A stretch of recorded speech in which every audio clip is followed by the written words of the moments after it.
Good evening, good morning, wherever you may be around the globe, in the chat room, on another planet, or on the other side. This is Late Night in the Midlands, and I am Michael Vera. We've got a good one tonight. Yes, another good one. I know, we always got good ones, right? But we do. I mean, most of the time we do. I'm not bragging, I'm just saying we do. And it's, it's the guests. They're great, right? So tonight... let me try to get it up here. There we go.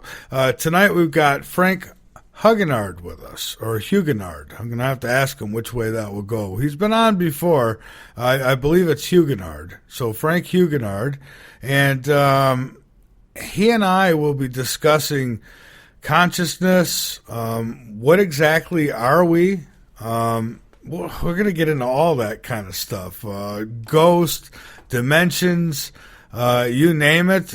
Basically, he says most don't understand reality. And so I would agree with that. So we're going to get into it a little bit tonight with Frank. And he's done some documentaries, and I've been keeping up with them and watching them. Last one we had him on for, and this time he's got a new one out. So he joined us to talk about that. And so really gets into, it gets into the science, really the science of who we are. It's called The Psychics of the Soul. And I had a chance to watch it. I actually watched it today. So you might want to take a peek at it too when you get a chance. But that's what we got going on tonight. I will get him on the air with us after our break, and I have some news I want to get into beforehand. Now, here's some good news. Good news is the websites are back up. Ira and Jolene worked incredibly long hours repairing the damages done by whoever wanted our sites down, I guess. So anyways, they're back up. LateNightInTheMidlands.com is up. And, I've got I don't know. It could be multiple people. I don't take unknown numbers, first off. And I'm not taking calls right now, folks. So don't call in now. But this happens. It seems like every few months, something new is attempted on us. And it's just, I guess it goes along with the territory, right? It's just funny. I never hear of the Coast site going down. Never hear of Art Bell's site going down. And, I don't know. I never hear about any of that happening. But with us, it does. With us, it does. It's kind of strange, I guess. All right. So let's get into a little bit of news here, shall we? By the way, it is raining. It's been raining here all day. It has been constant, and it was just pouring, as a matter of fact. And it's about 34 degrees here, so I'm hoping that it doesn't get too cold and that rain don't start freezing, because that won't be good. But right now we're not doing as bad as some of the others are, that's for sure. The final forecast, they called it, crippling blizzard bears down on Washington, D.C. It's, that area, but I mean, there's a lot of states being affected right now, but Washington, D.C. will get the brunt. Dare I say, maybe drop enough to cover the White House? I don't know. A dangerous and historic snowstorm is closing in on the D.C. area. It is one they say we'll remember for years, if not generations. Maybe, but, the way things are going, I think that, this storm will be nothing compared to the next one. You know what I mean? Anyhow, a blizzard warning, they said, took effect at 3 p.m. today and continues through early Sunday morning. Light snow begins around midday, which it has, and becomes heavier by the late afternoon. And wherever you are by late afternoon, plan to be there until at least Sunday or Monday. So anyways, we've got that linked up if you want to know more. Actually, if you're in any of the areas that are being hit, you might do better by watching something like the Weather Channel. than checking it out on Late Night in the Midlands. See, I'm going to be honest with you. All right, Facebook friends are almost entirely fake, a study finds. They had to do a study for this. I wonder who paid for this study. They had to do a study to understand that. It says you can only count on about 4 of your friends, and most don't even care if anything bad happens to you. Most of your Facebook friends don't care about you, and it probably wouldn't even sympathize with your problems, according to a new study. They say many people have hundreds of Facebook friends, but people can only really depend on 4 of them on average, according to new research. I have news for their research. When they say fake, they should really say, mean it, fake, because most of the friends, at least I know on activists, people who are trying to get the word out there doing any good, you'll find that most of your friends are fake. They're bots that have been created by either the CIA, the FBI, who knows who else, COINTELPRO, your enemies who want to keep a good eye on you. That's what most of them are. I mean, my God, I've gone through, I don't waste my time with it no more, but in the past I've gone through, and you see people who are added to your friends list that you know darn well you would have never added. All right. I mean, it's almost like they got their profile set up one way, so maybe you do accept them, and then it's like a total turnaround once they're accepted. But I don't even think it goes that far. I think most of them really are fake. I check profiles before I accept. I won't accept, but you still don't know. I mean, they get so good at this. So anyways, and some people say, oh, it's got to be real. Look, mutual friends. Oh, my goodness. Anyways, Arkansas teen says he was turned away from the Marines because of his Confederate flag tattoo. That's right, he had a Confederate flag tattoo. Anthony Boswell, he's 18. He has the rebel flag inked on his rib, and he said he got the Southern pride added to it so it wouldn't be seen as racist. But the recruiter told him it was an automatic disqualification. The military prohibits all racist, extremist, or gang-related tattoos. This is scary, folks, because we're talking about the Marines. You're telling me the Marines don't know the real history? Is that it? Oh, yeah, it's 2016, all right. It is 2016, folks. We're getting close. We're getting close to the final chapter, I think. City man claims cannabis oil cured his incurable cancer. Oh, go figure, another one. Darren Miller is ready to enjoy his second chance at life, it says here.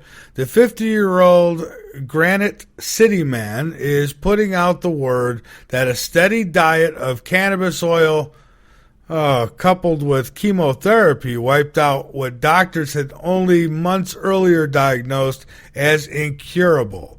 He had lung and heart sac cancer. I always wondered if the heart can get cancer. Here's the thing. He didn't need the chemotherapy. See, they pretty much push it on you. It's like you're raped with chemotherapy. And then when you do anything else, the chemotherapy will get the credit for curing you. When we all know chemotherapy does not cure, it poisons. It might put something in remission. I mean, my God, chemotherapy puts you in remission, for Christ's sakes. It is just unbelievable. People want to give credit to it. But anyways, here's another case. Cannabis oil. This guy's cured. Doctors, they gave him the chemotherapy, by the way. They retested him. They told him, well, there's nothing more we can do for you. It's time for you to go home. It's time for you to go home and just die. Get your affairs in order, they'll tell you. Hey, thanks for the ride, guy. We appreciate all the insurance money you've sent our way. We'll remember you for a minute or two.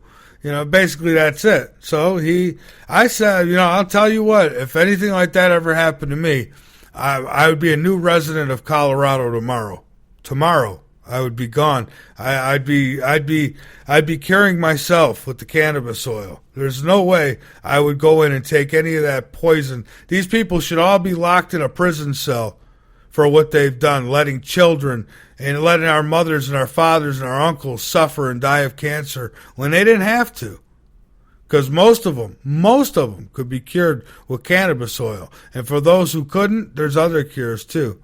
Baking soda, blackstrap molasses, there's another cure for cancer. I know, I seen it work.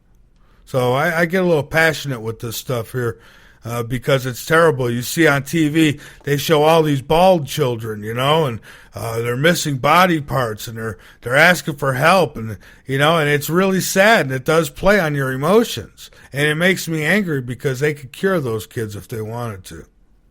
I know.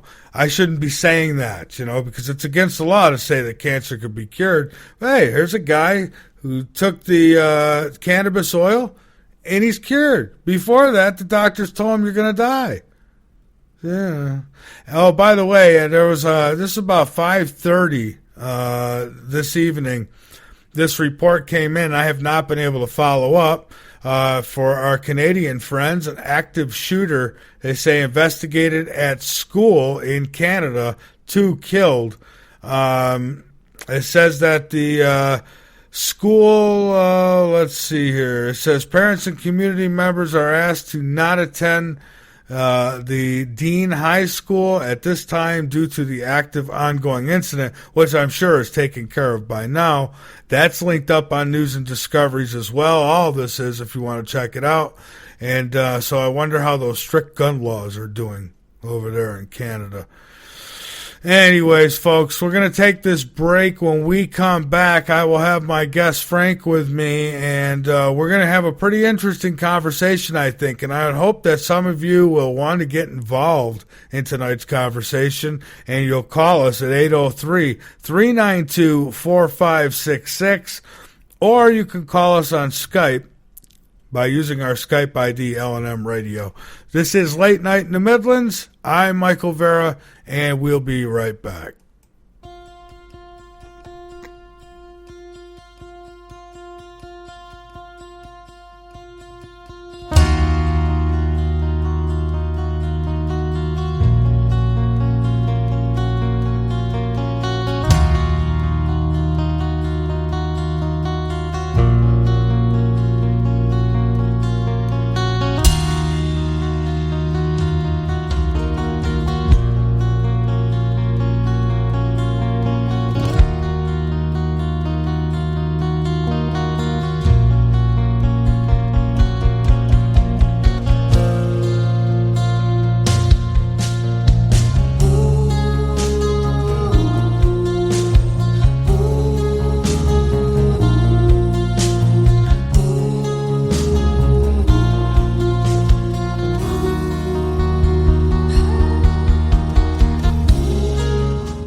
Hello, this is Dick Farrell here to tell you about OxySilver. Legally available only through CureShop.com and HealthyWorldStore.com. Don't be fooled buying silver products from copycats and criminals. You've heard Dr. Leonard Horowitz and experts urge you to avoid deadly vaccinations and illegal operators selling stolen OxySilver and OxySilver copycats. You've heard experts tell you about suppression in alternative medicine and confusing propaganda in healthcare and the truth movement. Read Dr. Horowitz's book, Healing Celebrations, to learn how miracle healings can be made to happen through faith, prayer, and a pure diet. Get great immunity using vitamin C, D, and OxySilver, Liquid Dentist, GI Flora Pro, a top-shelf probiotic. Use Green Harvest as a great-tasting meal substitute for energizing organic nutrients and losing weight. And Zeolove, and natural clays for detoxifying your body. More advice, all these products and more are available from theCureShop.com. Including OxySilver, the world's most powerful silver hydrosol. Electro-energized to put risky injections, toxic antibiotics, and deadly drug pushers out of business. OxySilver is covalently bonded to water. Unlike any other silver product using the frequency of chlorophyll 528, what Dr. Horowitz explains is pure tone love, the universal healer. NASA originally developed covalently body silver hydrosols to keep astronauts healthy in space. Dr. Horowitz added the 528 frequency to NASA's formula and more. OxySilver works 3 ways to electrocute dangerous germs better than anything, far better than all leading silver products, and without any risk. OxySilver oxygenates and resonates with 528 for faster healing. So help save lives, putting drug lords and criminals out of business, and keep the LNM network broadcasting. Register for our free cooperative at healthworldaffiliates.com/4948. That's healthyworldaffiliates.com/4948. And buy OxySilver and other great products in package specials at great discounts from theCureShop.com. Buy OxySilver, GI Flora Pro, Green Harvest, Zeolove, and Love Minerals at great discounts at CureShop.com. That's CureShop.com with 2 P's. CureShoppe.com. Or call toll free at 1-888-621-7611. That's 1-888-621-7611. Do it now.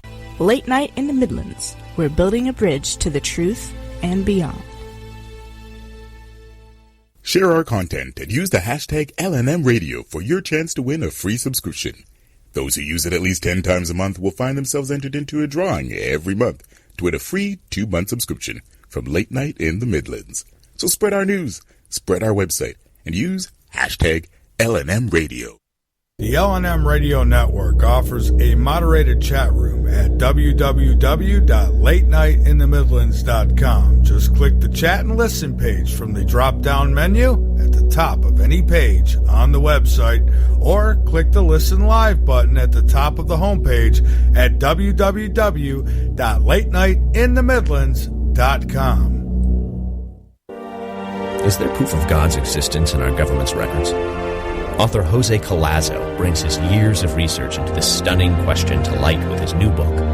Discover how new and experimental technologies may change our world forever and uncover monumental proof and answers to mankind's greatest questions in God Does Exist, No More Nuclear Testing, and more. You could find Jose Collazo's book, America's New Slavery, on Amazon.com.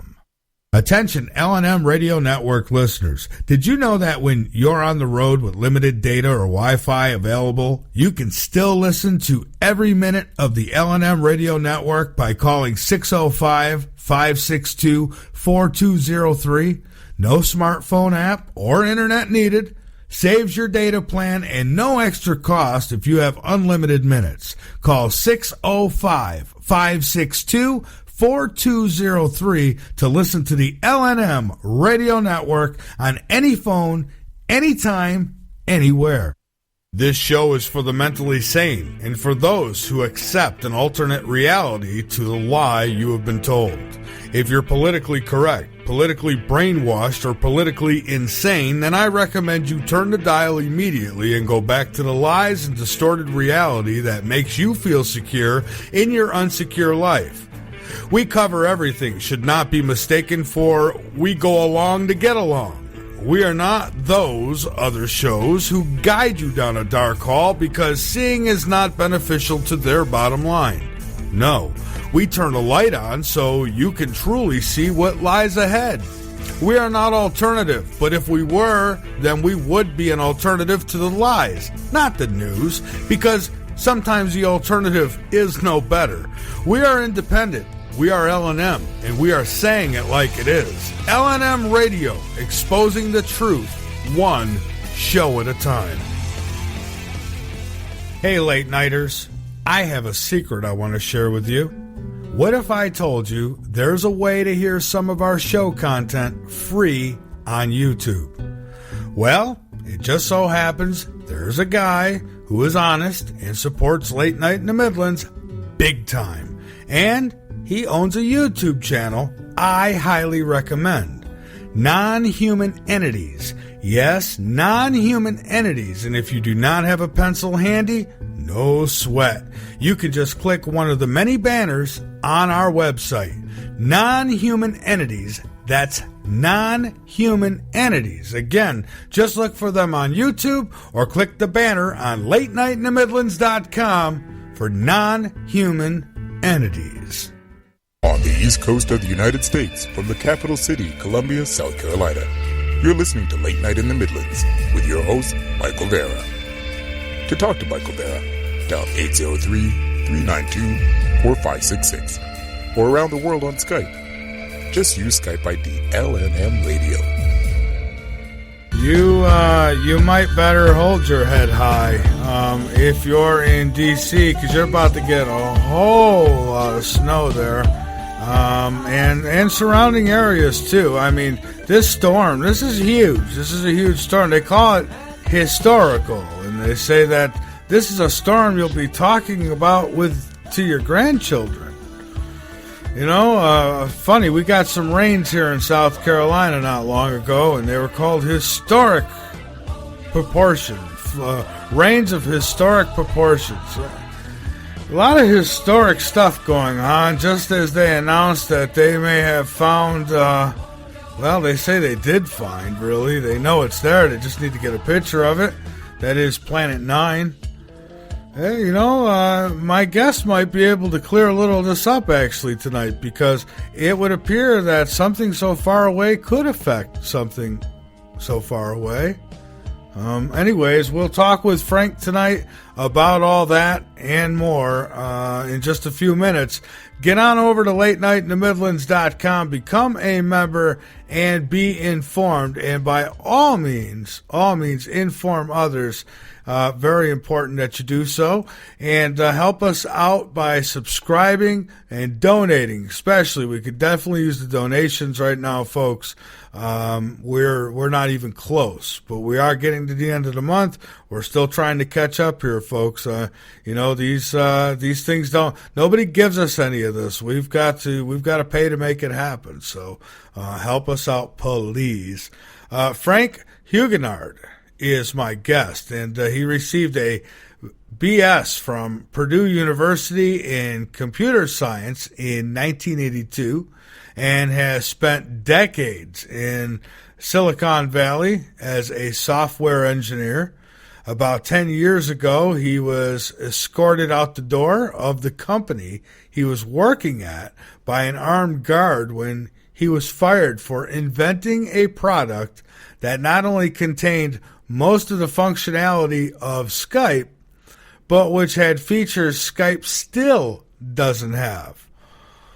All of this happened while his best friend and soulmate was losing her battle to breast cancer. Several years later, Skype was purchased for $3 billion by eBay, and Frank was still unemployed and broke. In a quest to make sense of his bewilderment, he set out on a spiritual journey to understand the nature of reality. The end result of his search has been his desire to share with the world his own newfound happiness and how he went about achieving it.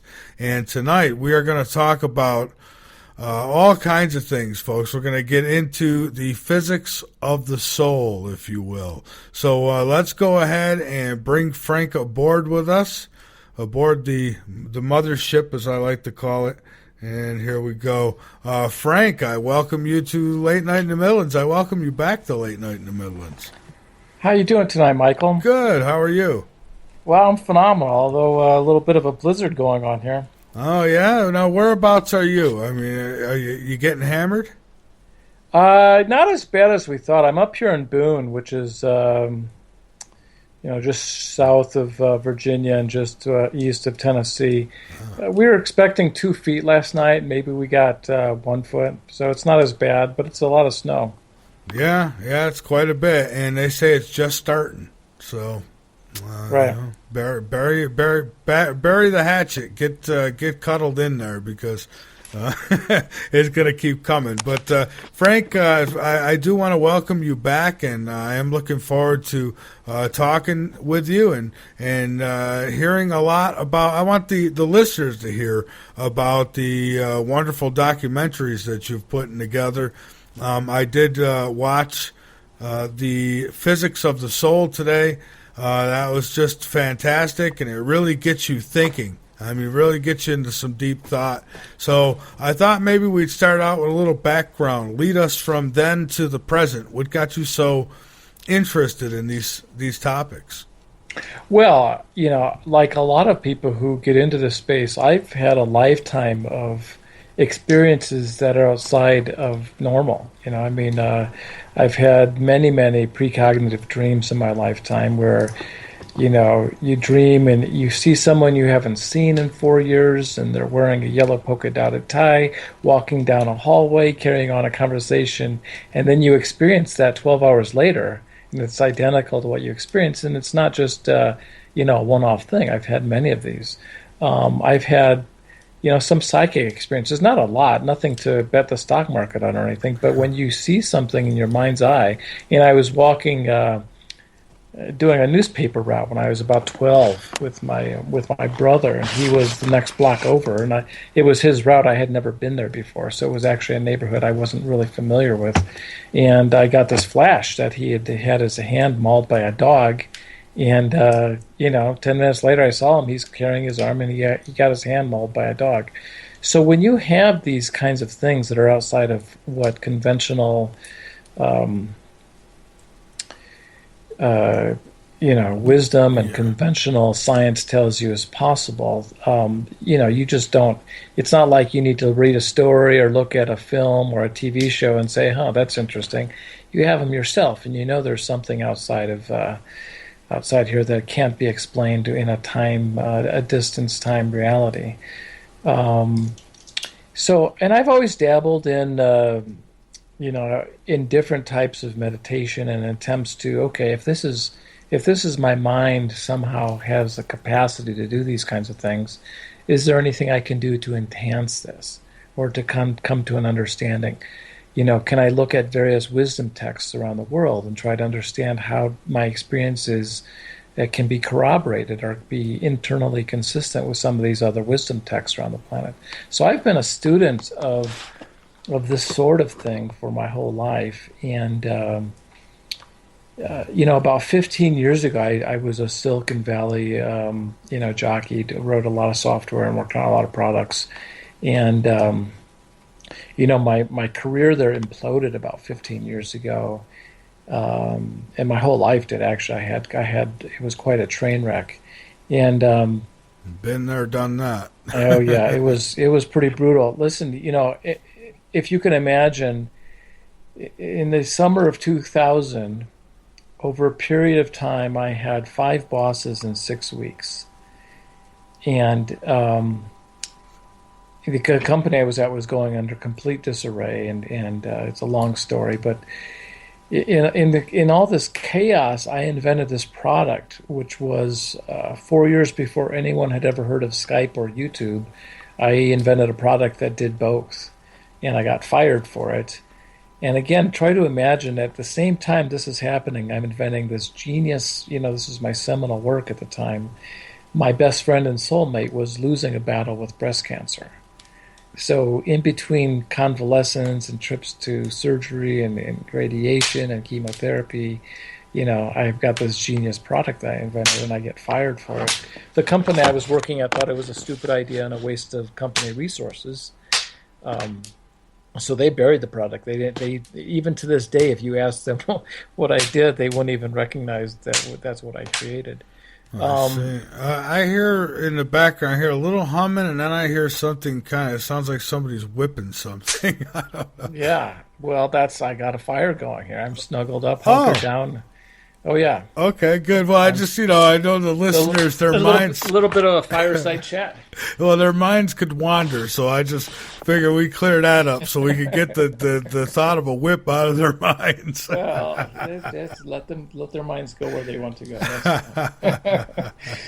go. So anyway, my life imploded, and I spent a few years just really I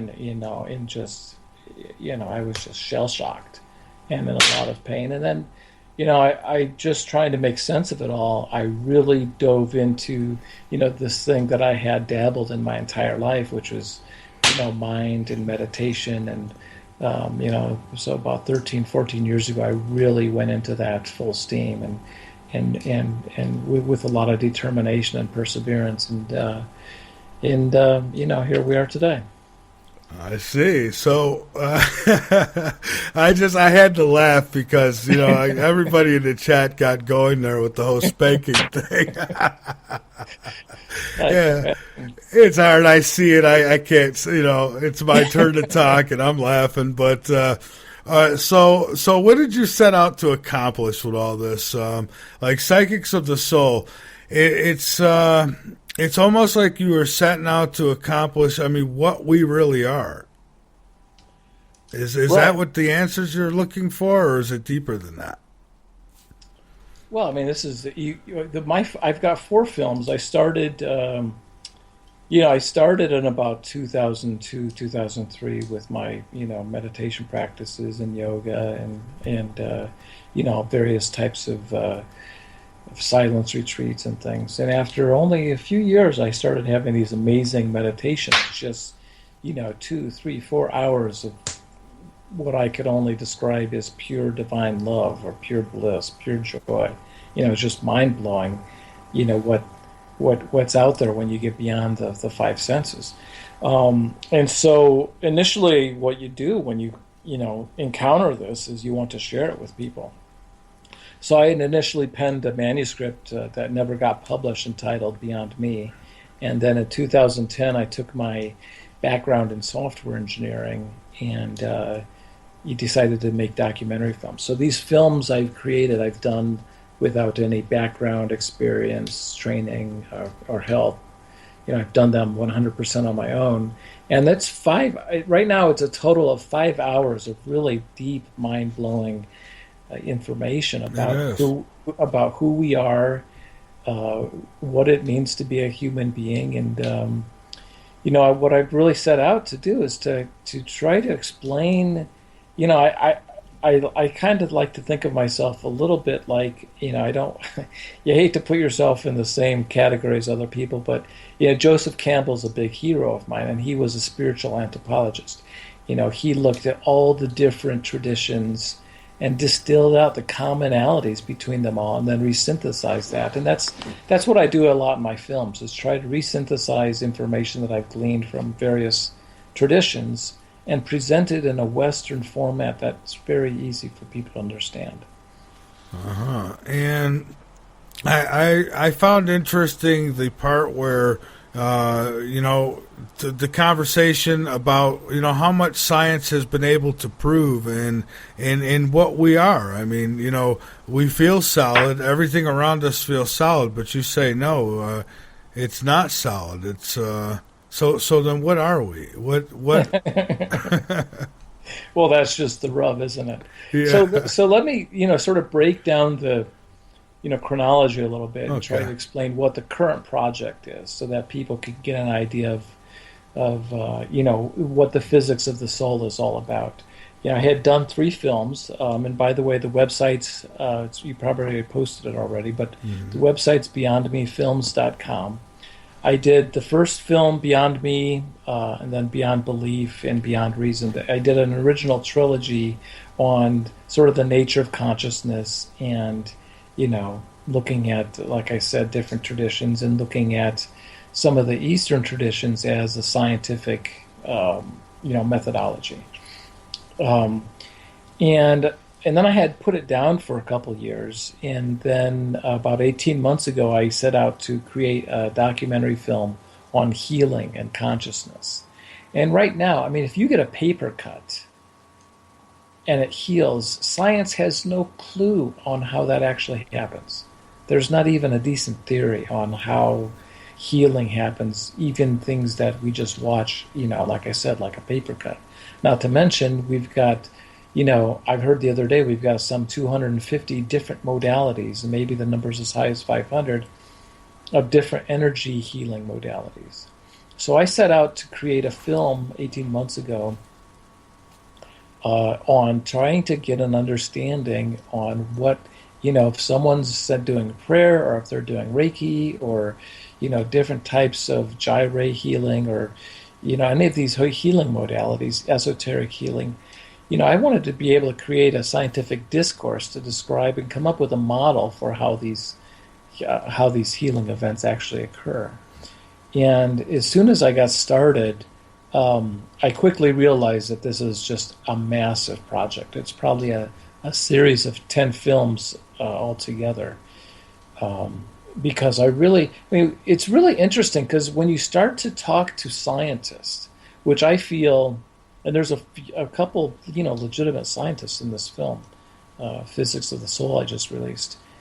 If you get an idea of how the scientific mind works and what their gold standard is for setting up their protocols and their methodologies on what's a valid theory and what's not a valid theory, I think it really helps sets the argument or helps sets the conversation on, what, if you're going to have to play in their sandbox, if you want to have a scientific discourse on anything spiritual, the first thing you need to do is know how to communicate in the language of a scientist.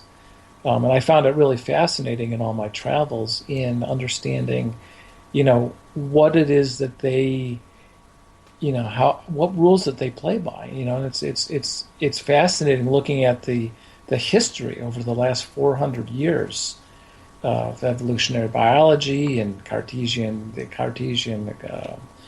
discipline and Newtonian physics and modern physics. Mm-hmm. And so the approach that this first film takes, The Physics of the Soul, is to really set the stage so that we can have a cogent discussion on the topic from a scientific standpoint. And, and I think most people in this space look at the overwhelming evidence for reincarnation, the massive amounts of anecdotal stories for out-of-body experiences, near-death experiences, all of these different things, and they just want to beat down the walls and say, look, this stuff's real, look at this evidence. But what they don't understand is through the lens, through the prism of a scientist's mind, none of that stuff is we can't even talk about any of that stuff. That's true. It's really hard for science to grasp something. It seems that if they can't measure it or what have you, and with out-of-body experiences, I mean, I've had both sides on the show. I've had the scientist who says, "Nope, prove it to me." And you can't. How do you prove stuff like that? And then I've had the other side that says that, well, it has been proven by science, but they don't want to recognize it. So I don't know. Has it been proven? I mean, can we leave our bodies? No. It can't ever be proven. This is really important for people in, especially people like you who are right there in the middle, who are in the middle of the conversation.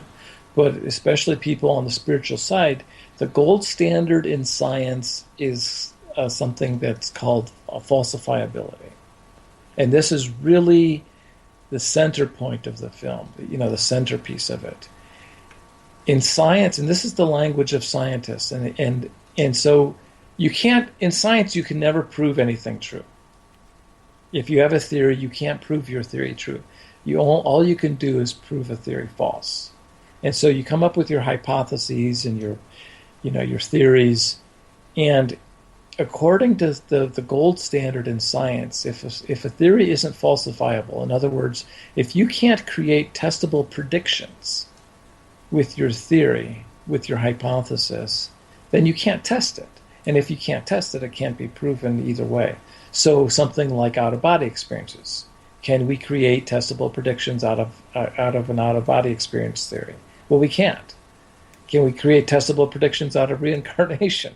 How are we going to, let's say, I'm going to pass away in my next lifetime. I mean, you can't do that. He'll leave a note in your pocket. Right. Yeah, and so this is really the crux of the matter right here, because any orthodox scientist, which is by far the majority, certainly there's a lot of people out there on the fringe who are doing a lot of cutting edge stuff, but the majority of scientists, and certainly if you've got tenure, if you've got, if you've got a career in science and you're in academia, you are an orthodox science, and your career is over if you embrace some of the stuff that's on the fringe.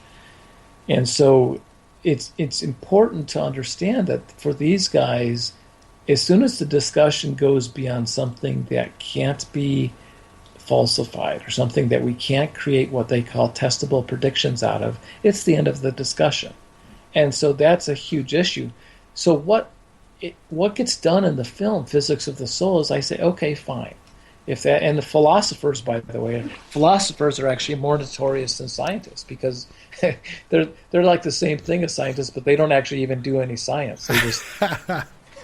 They just they write the rules and they play by the rules, and they say, okay, fine, let's have a debate, and they force you to play by their rules, and as soon as you wander outside of their boundary conditions, you're disqualified and you lose the argument. They're experts at arguing, except they write the rules for the argument, and they naturally are going to win because they got the upper hand. And so instead of trying to prove all of these different phenomena that we see, we can't really prove healing, we can't prove reincarnation or all these phenomena. What the Physics of the Soul really sets out to do is say, okay, fine scientists, fine philosophers, let's play by your rules. And that's what the film does. And what it does is it dismantles science, because the very foundation that orthodox science is based on is something called materialism, which is the idea that, or it's the theory or the hypothesis, that consciousness is a byproduct or an epiphenomena of brain function.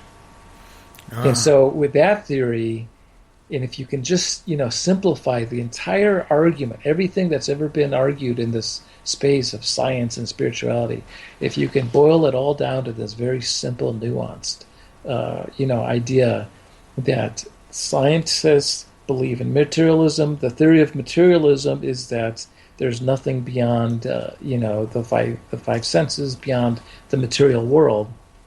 We can create testable predictions with that theory.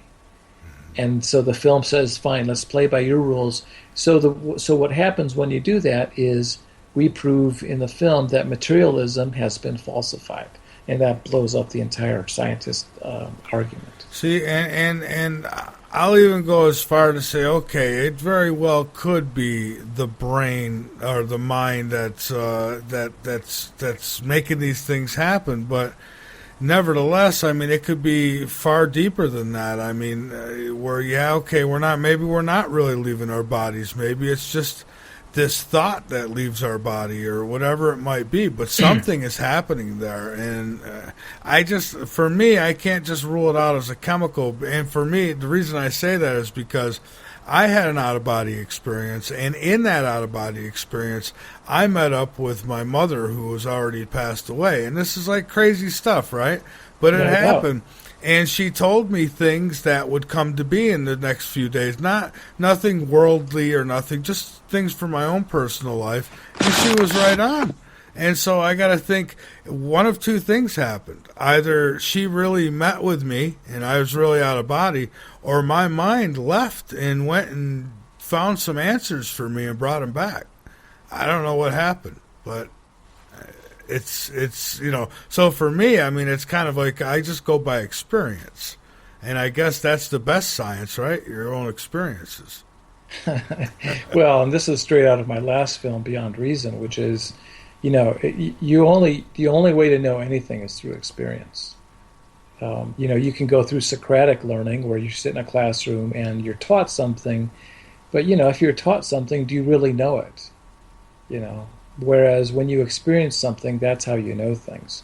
And this is a huge problem in the world of science, of what they are willing to accept, and it's an enormous issue. Certainly the amount of things they're being able to do with technology is quite amazing. But if you just look at health, our entire health system, are we really, could you call science a success when it comes to the human, the condition? Yeah, if you need to cut out a tumor, or if you need to mend a broken leg, or, do some surgery, yeah, we do some amazing things.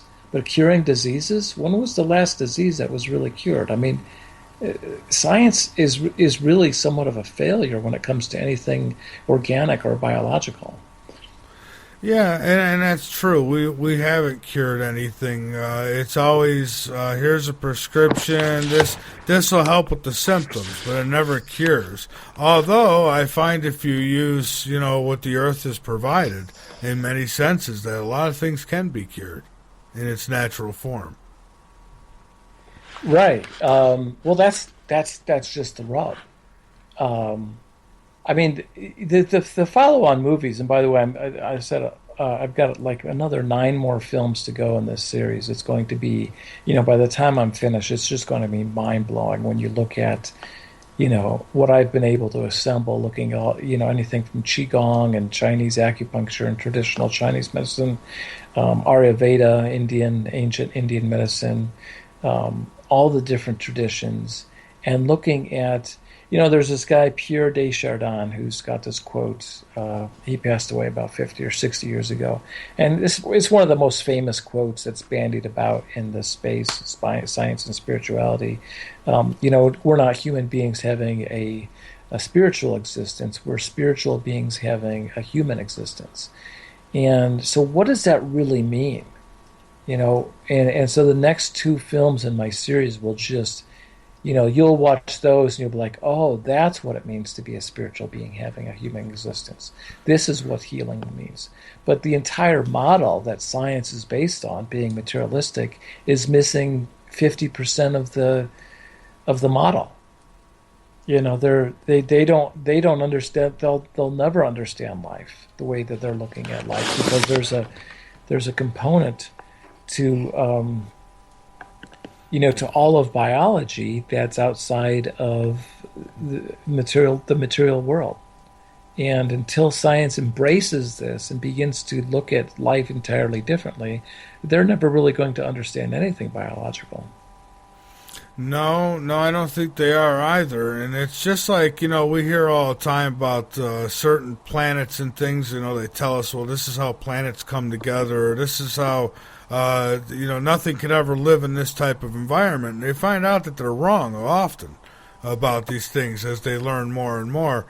And I think they're wrong when it comes to, for those who think that, we're just this flesh and bones, and when we die, that's it. And believe me, I want proof, all the proof I can get. Now, I've had experiences, but even that's not enough for me. I still want more. Because, you always question yourself, no matter what. So it would be nice to be able to understand what the consciousness actually is. I think that's what we are. I think that's who we are, right? Well, I mean, I've got my thoughts. I think part of the healing process itself, and it's important to understand. I like this idea or this definition of healing, that healing happens on 5 different levels: physically, socially, mentally, emotionally, and spiritually. And as well as individually as collectively. You can look at the entire human race and say, okay, where are we at on all 5 of those levels? Or how are you individually? And, I think part of the healing process itself is answering the question you just made. But it needs to be answered for, that's a question people need to answer on their own. Okay, who am I? Am I this body? Am I my emotions? Am I my new house and my car and my wife? Who am I? And by asking that question and researching and coming to some conclusions, it's a therapeutic process in and of itself. Mm-hmm. It sure is. I guess one of the big questions I would have, and again, could science figure this out? I guess at some point maybe they can, but it's just what happens? What happens when this body dies? Where do we go? What are we really energy, and are we really going to continue? And if we continue as that energy, are we going to continue with knowing what we know now? Right. Well, everything, if you look at relativity and quantum physics, it's pretty clear that everything is energy. And I happen to believe that reincarnation is the major driving force behind all biological evolution.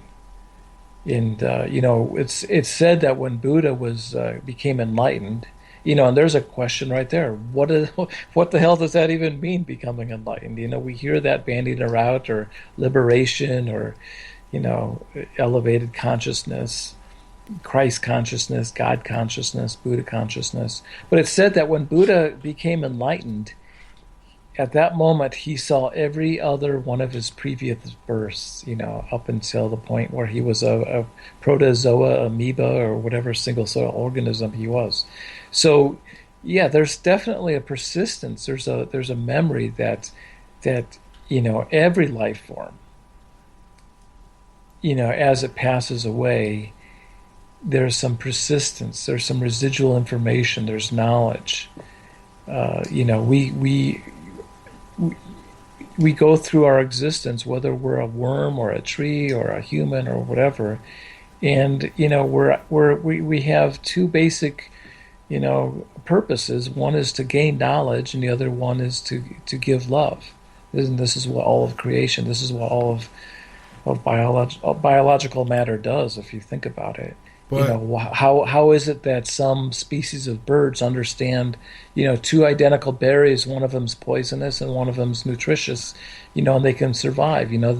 If you just look at all of biological, organic material as a self-learning, mechanism through some form of reincarnation, then all of a sudden you can completely understand, a model of biology that starts to make sense. You're like, oh, okay, well, it wasn't really quite Darwin, and it's not really quite intelligent design. It's somewhere in the middle of those two. It's I like the idea that the universe is a verb. It's not a noun. It's like, what I'm saying?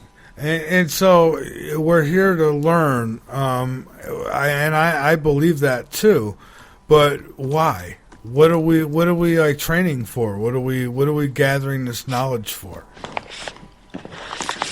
Well, in this lifetime, I think the knowledge is. I mean, this gets into some pretty deep stuff. You want to talk about the self. What does it mean to become self-realized? Which seems to be, if you look at the literature, that seems to be another word for being enlightened.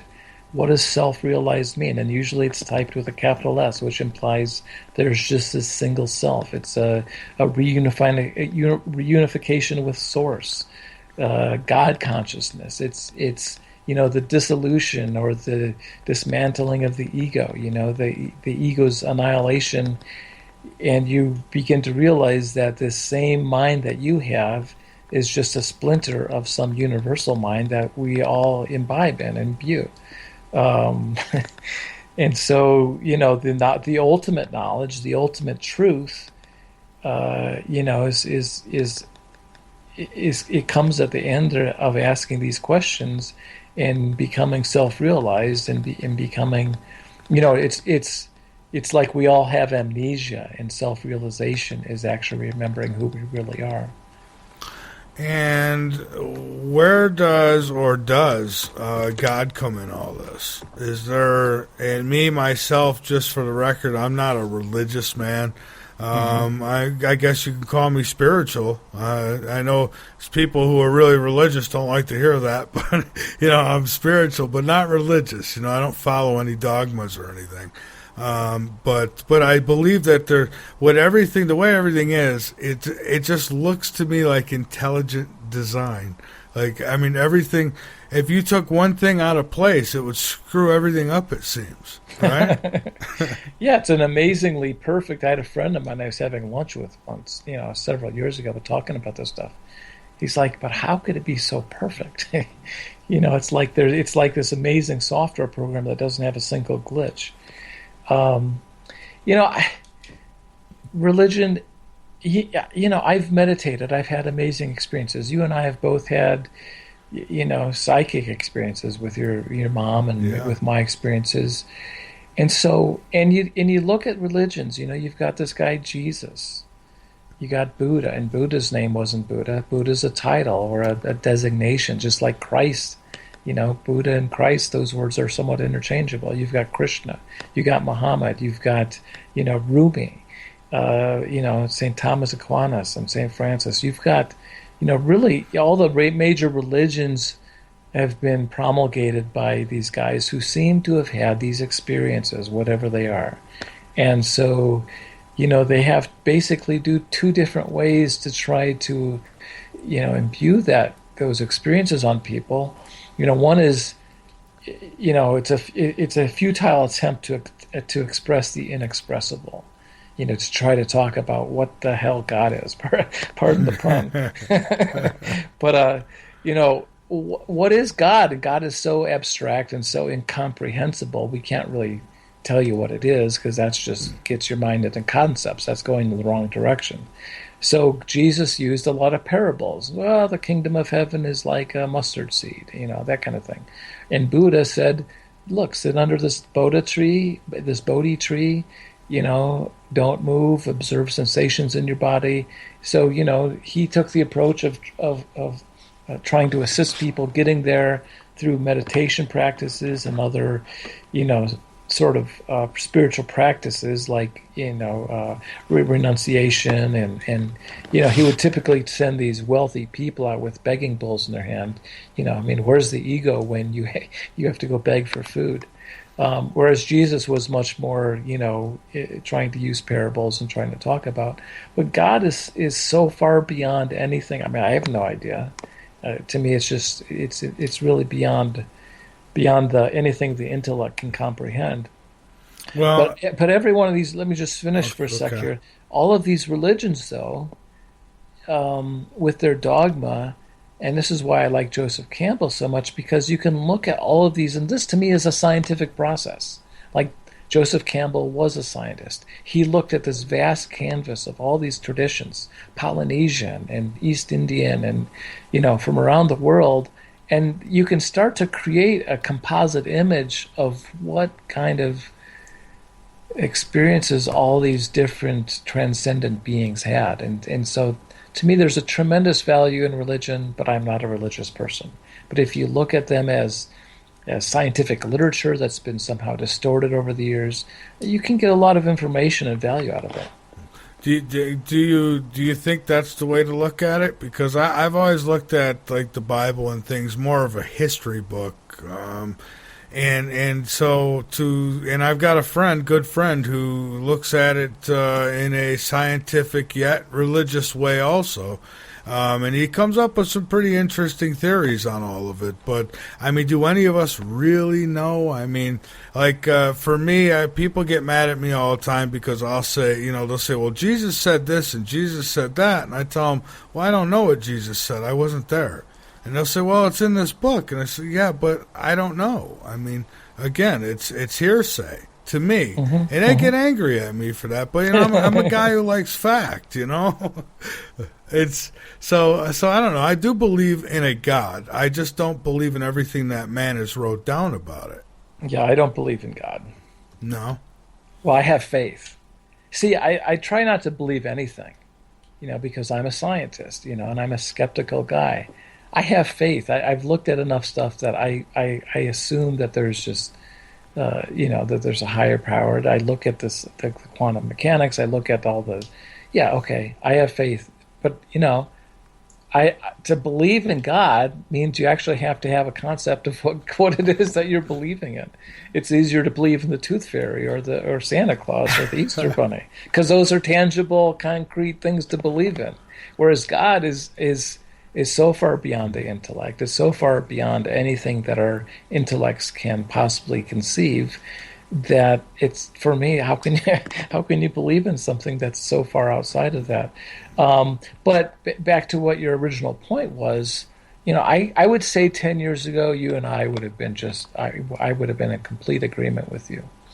But the more I meditated, and started to having these very expansive experiences and just amazingly blissful, when Jesus says, or when the quote, the kingdom of heaven is within you, and then I go and experience something like that in meditation, then that passage has more meaning. Was Jesus even a real figure? I think he was. If I look at the Bible as a composite of a lot of different texts written over hundreds of years, and I try to distill through it, okay, I parse it out and I say some of this is, let's just assume some of it's legitimate. Maybe it's 5%, maybe it's 95%. I'm pretty sure it's not 100%, but let's just assume some of it's legitimate. Something like the kingdom of heaven is within you is, well, you know what? That's something that I can completely relate to in my own personal experience. That sounds like something that an enlightened being might say. That seems kind of okay. Some of the other things you read in there, to me, through my research, through my own spiritual practices, I would say, well, I'm not so sure about that.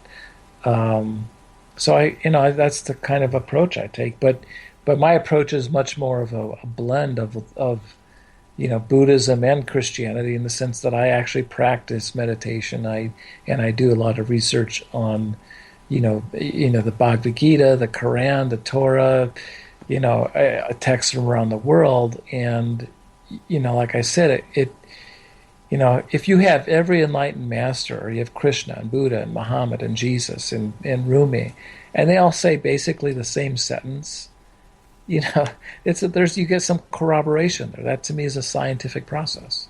Mm-hmm. And see, I totally respect. I respect not only your view, but I respect many views when it comes to it, because I'll admit I don't know. I really don't know. I can only say that it would seem to me that there's some kind of intelligence behind everything that's here. And when science tells me that it came from a big bang, I'm just thinking, well, that's one hell of a magic hat that it came out of, because look at all this. Right. Where did it come from?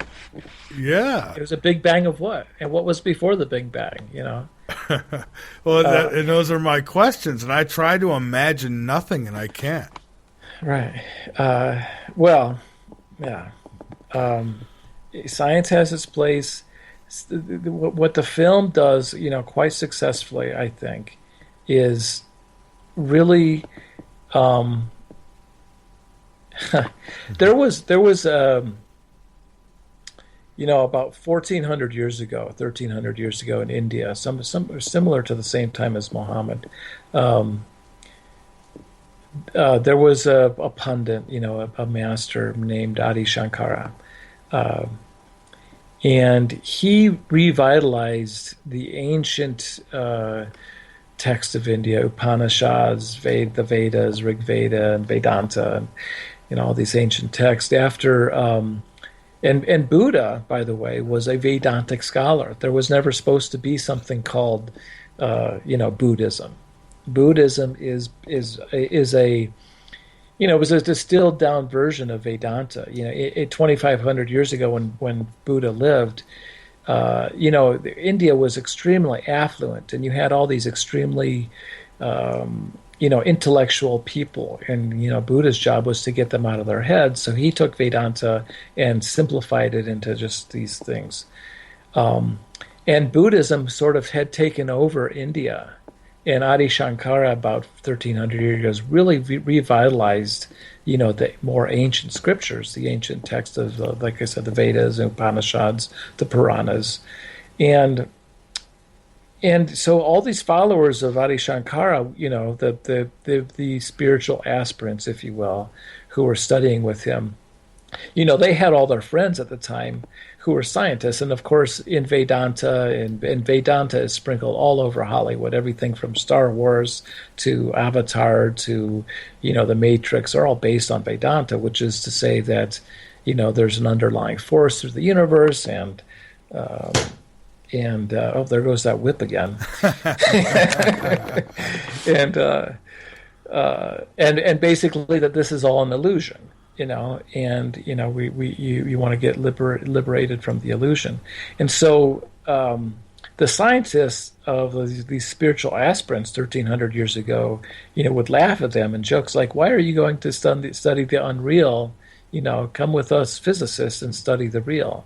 And their response was, what are you talking about? You're the one studying the unreal.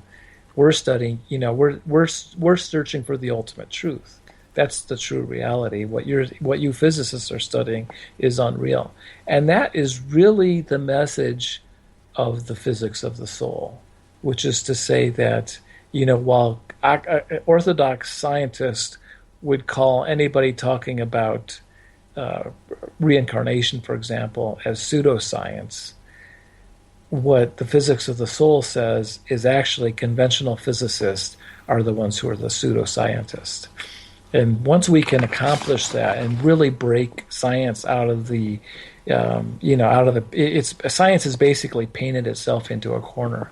And once we can get them out of that model, we can start to, reevaluate the universe in a way that's a little bit more inclusive and comprehensive.